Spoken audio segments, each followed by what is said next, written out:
మీ fashion అవసరాలను నెరవేర్చే తెలివైన ఎంపికల గురించి తెలుసుకోండి. పూర్తి వివరాలకు చదవండి రేపటి సాక్షి దినపత్రిక. స్టీల్ ప్లాంట్ ను కాపాడడంలో కూటమి ప్రభుత్వం విఫలమవుతుండడంపై కార్మికులు ఆగ్రహం వ్యక్తం చేస్తున్నారు. ఎన్నికల ముందు ఇచ్చిన హామీని నిలబెట్టుకోవాలని డిమాండ్ చేస్తున్నారు కార్మికులు. దీంతో కూటమి ప్రభుత్వం తరపున కంటి తుడుపు చర్యగా టీడీపీ ఎంపీ, ఎమ్మెల్యే కార్మికులను పరామర్శించారు. ఇచ్చిన మాటకు కట్టుబడి ఉన్నామంటూ నమ్మించే ప్రయత్నం చేశారు. అయితే వారి మాటలను కార్మికులు విశ్వసించడం లేదు. స్టీల్ ప్లాంట్ ప్రైవేటీకరణకు వ్యతిరేకంగా రాష్ట్ర కేబినెట్ తీర్మానం చేసి ఢిల్లీకి పంపించాలంటూ కార్మికులు డిమాండ్ చేస్తున్నారు. ఈ రోజు బయటికి పోయిన వ్యక్తులు స్టీల్ ప్లాంట్ నిలువున ముంచేశారు. వారి మీద చర్యలు ఏంటని చెప్పి అడుగుతా ఉన్నాం. స్టీల్ ప్లాంట్ మేనేజ్మెంట్ మొత్తాన్ని అడ్మిన్ బిల్డింగ్ లో కూర్చోబెట్టి ఢిల్లీలో చర్చలు చేస్తా ఉన్నారు. ఈ చర్చల సారాంశం ఏంటి? కేవలం కార్మికులు కోరుకునేది, ప్రజలు కోరుకునేది విశాఖపట్నం స్టీల్ ప్లాంట్ ని పూర్తి స్థాయిలో ఉత్పత్తి తీయమని చెప్పి.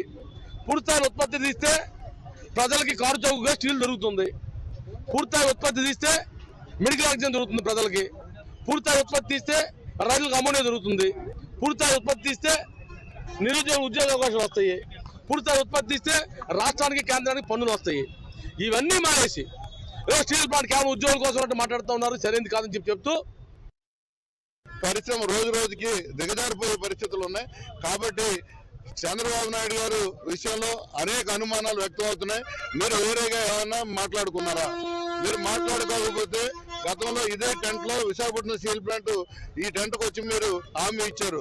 రేపు 18వ తారీఖున జరుగుతున్నటువంటి కేబినెట్ సమావేశంలో ఆంధ్రప్రదేశ్ ప్రభుత్వం, చంద్రబాబు నాయుడు గారు కేబినెట్ తీర్మానం చేసి విశాఖపట్నం స్టీల్ ప్లాంట్ ని 100% ప్రభుత్వ రంగంలో కొనసాగిస్తాం. అలాగే దీన్ని శైలిలో విలీనం చేస్తాం. పూర్తి స్థాయి ఉత్పత్తి తీసుగా నడిపిస్తాం.